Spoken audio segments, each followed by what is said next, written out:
Hi, I'm Bo Sebastian, and today I want to talk a little bit about unity. What is the definition? What is a way that we can get to unity in a world that is very separate and different? Let's get to it. So today on my walk, I started to think about the origination of everything. If everything came from one source, if everything is from Spirit, from God, then how is it that everything dispersed and became polarized? Good and evil, hot and cold. Is God all part of that polarization? Is Source all part of that polarization?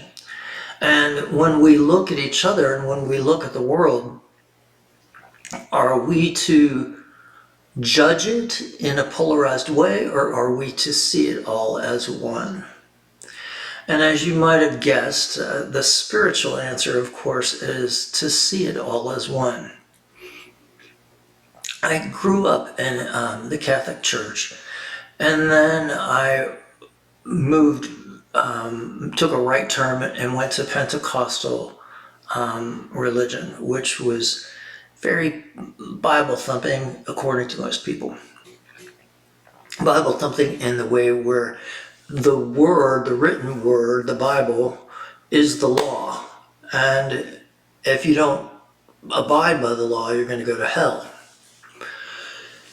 Well, as I studied the Bible, because they really encouraged studying it. I mean, I had huge books where, I would be looking up at the Hebrew words, the Chaldean words, the Greek words, and I'd be comparing all the different definitions of that word in English, the roots.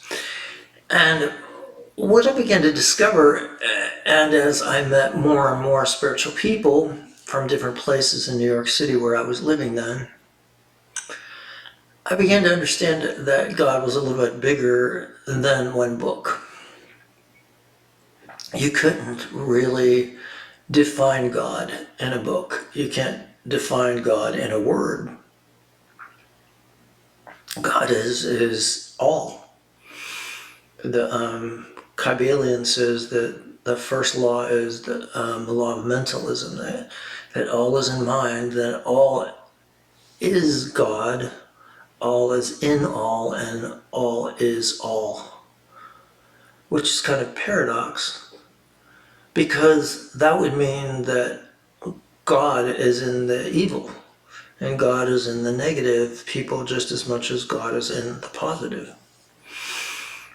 And when you begin to look at what your ego believes, the thought is that you want to be right. You want to look at the world like with the research and the understanding that you chose the right way to believe. And when somebody doesn't believe the way you do and you're stuck in your ego, then what usually happens is you create diversity. You create, maybe not diversity, you create a wall between the two. Like if you don't believe the way I believe, then you can't go to heaven or you can't find God.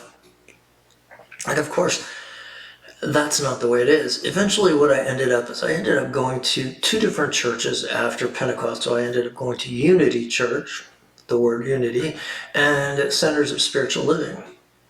And they both teach pretty much the same theory, a metaphysical and out-of-body theory, that we really can't understand God with our humanness, with our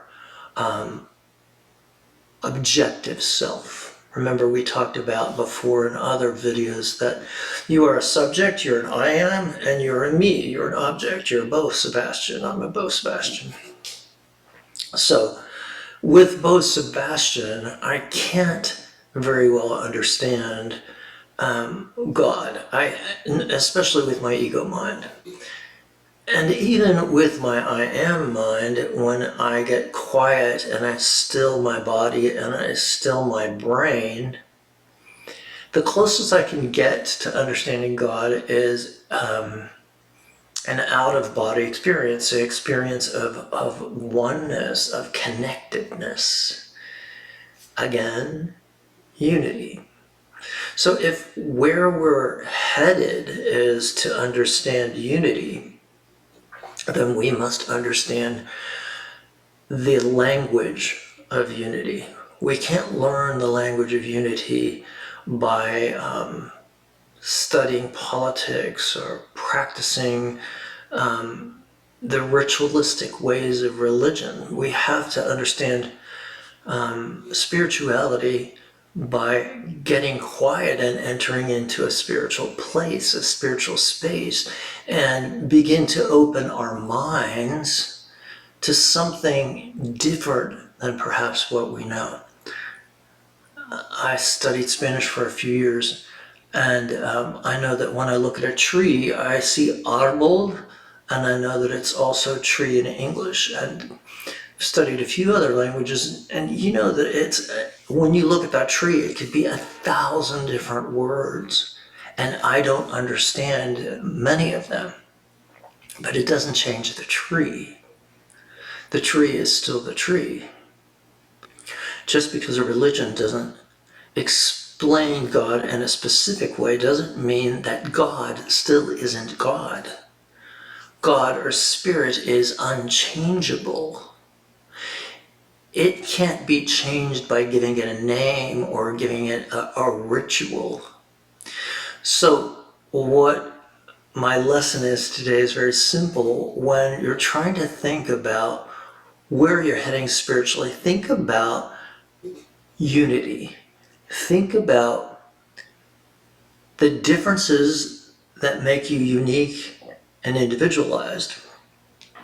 And then think of the opposite of that. What makes you all one?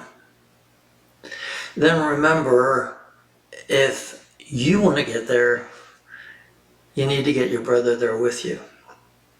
I hope you have an amazing day, and if you need some prayer, put it in the comments below. I also would love for you to join my channel, to join me on any of the social medias, and you're going to hear from a couple friends of mine about a book I just wrote. I'd love for you to get a copy. With the brain, with the mind, with the dream. And you need to have your brain clear for that dream to express itself. Can get really busy taking care of my home, 2 careers, and my family when your mind can't seem to get quiet to rest. That's when you need to use zeroing out. I can't believe how much zeroing out has helped me reduce stress.